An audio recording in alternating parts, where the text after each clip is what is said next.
Les Palestiniens de Jenin racontent l'invasion de l'armée israélienne. C'est un article qui date du 8 septembre 2024 et qui a été écrit par Shata Anesha. L'invasion de Jenin faisait partie de l'opération Summer Camps, une opération sur plusieurs fronts qui visait plusieurs villes et camps de réfugiés dans le nord de la Cisjordanie, notamment Jenin, Tulkarem et Tubas. Selon le ministère palestinien de la Santé, 39 Palestiniens ont été assassinés au cours de cette invasion, dont 21 dans la seule ville de Jenin. Alors que les familles déplacées rentraient chez elles, des centaines de volontaires venus des villes et villages voisins aidaient à déblayer les dégâts causés par les bulldozers militaires qui avaient détruit les infrastructures vitales, des magasins et de nombreuses habitations. Oumouem Hariri, une femme âgée déplacée que nous avons rencontrée au 5e jour de l'opération militaire, nous a raconté que les soldats israéliens l'ont forcée à évacuer sa maison en faisant sauter les portes alors qu'elle, ses enfants et ses petits-enfants se trouvaient à l'intérieur. Elle a expliqué à Mondo Weiss que pendant 5 jours, la famille n'a pas eu accès à de la nourriture ou à de l'eau, car elle était piégée dans sa maison. La soif et la faim nous ont anéantis après ces 5 jours. Nous n'avions même pas une goutte d'eau à boire, et mon mari, qui a eu une attaque, avait sa poche d'urine à côté de lui. Lorsqu'ils ont fait exploser la maison, il a été blessé à la main, et malgré cela, ils l'ont détenu avec les jeunes hommes, a déclaré Mme Hariri.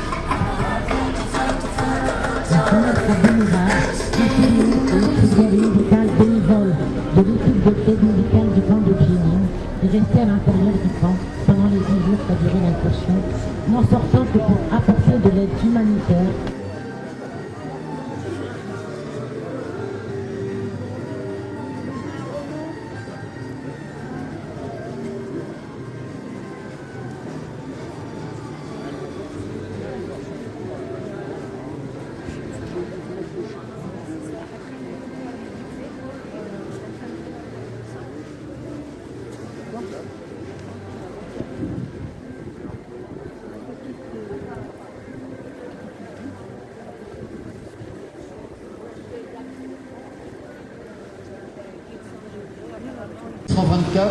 Faisant des recherches dans les archives sur la sombre tâche de l'ancien empire occidental, simplement connu comme le génocide des Palestiniens. Que constaterez-vous?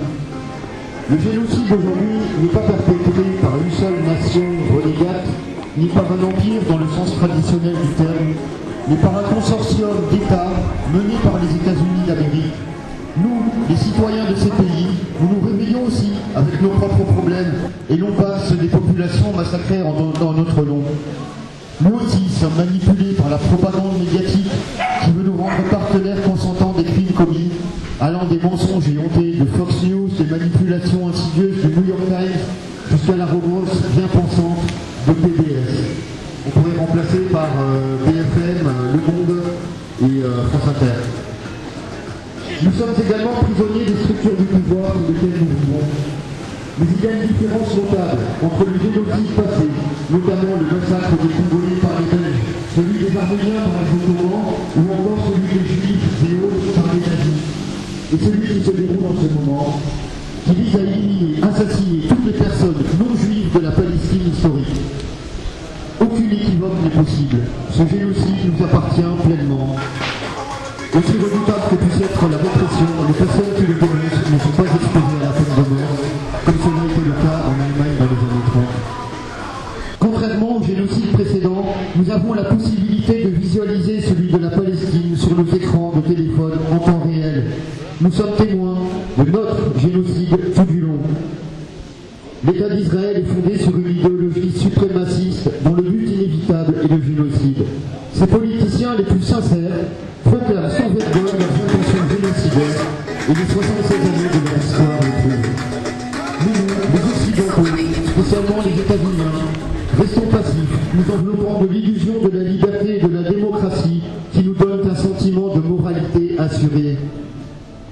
Quelles que soient nos erreurs, nous restons une société moderne et ouverte, guidée par des discussions bien documentées et par une structure politique basée sur la loi.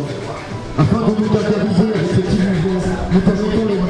d'expression dans le cadre d'un spectre artificiel calibré pour exclure tout contre-avis qui le remettrait en question. Pendant que les Palestiniens se font massacrer, on se complit dans cette liberté de parole qui reste limitée dans ce spectre établi. La vérité que se trouve en dehors de ces limites n'est pas censurée, elle n'existe simplement pas. Ceux qui s'aventurent au-delà des limites sont accusés d'antisémitisme et risquent de perdre leur travail et de subir de sérieux ennuis. Les acteurs de ce génocide sont contents, car on ne parle nulle part des raisons qui l'ont créé, c'est-à-dire l'existence même de leur État, par essence génocidaire. La Palestine est loin d'être le seul péché commis par les USA et compagnie, mais c'est celui dont l'injustice englobe tous les autres. Ce n'est pas un incident, ni un coup d'État, ni une action militaire, ni une guerre, ni une politique étrangère, ni un bourbier politique, mais une obsession messianique qui imprègne notre psyché même. C'est une addiction au génocide pour laquelle nous sommes prêts à nous détruire nous-mêmes.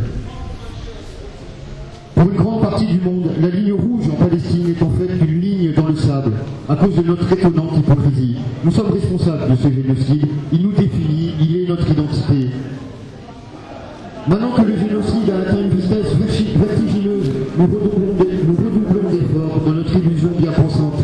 Le fait est que le slogan « non au génocide » ne sera pas une option au programme des élections américaines cette année, ni au nôtre, et que de vraies informations sur la Palestine ne seront jamais relayées dans les grands médias.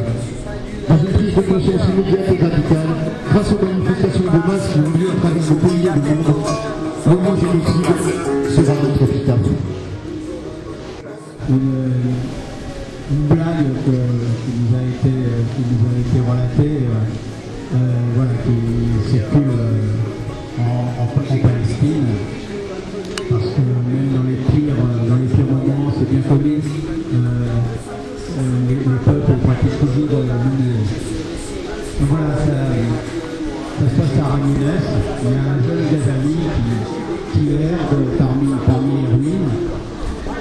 Et puis, il entend sur les décombres, il entend une voix qui appelle à l'aide.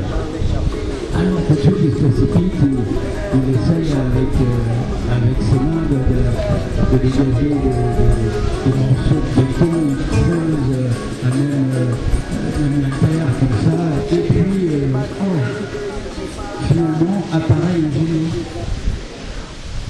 Un vieux génie, qui dit: mon garçon, qu'est-ce que je suis content que tu m'as libéré, je pensais être là pour l'éternité. Écoute, tu sais, je suis un génie, je peux exaucer ton vœu. Fais-moi un vœu,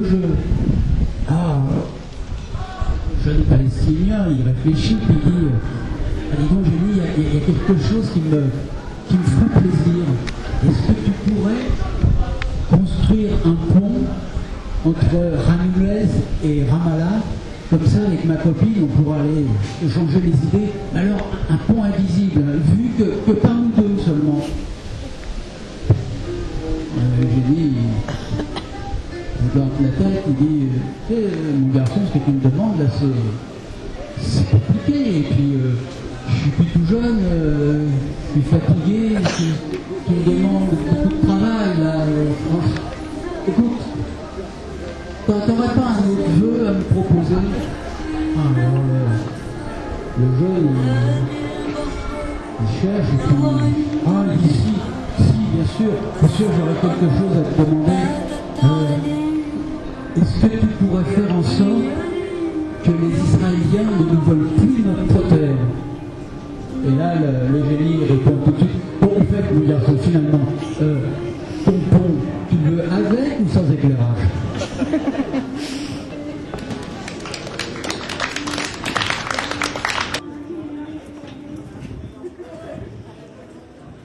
Le génocide. Venez nous rejoindre tous les samedis à 10h30, ici même. De nombreux collectifs existent à Montpellier, à Rodez. Vous pouvez les rejoindre. Donc nous vous donnons rendez-vous samedi prochain, 10h30, ici même. Merci d'être là. Gaza, enfants de Palestine, c'est l'humanité qu'on assassine. Enfants de Gaza, enfants de Palestine, c'est l'humanité qu'on a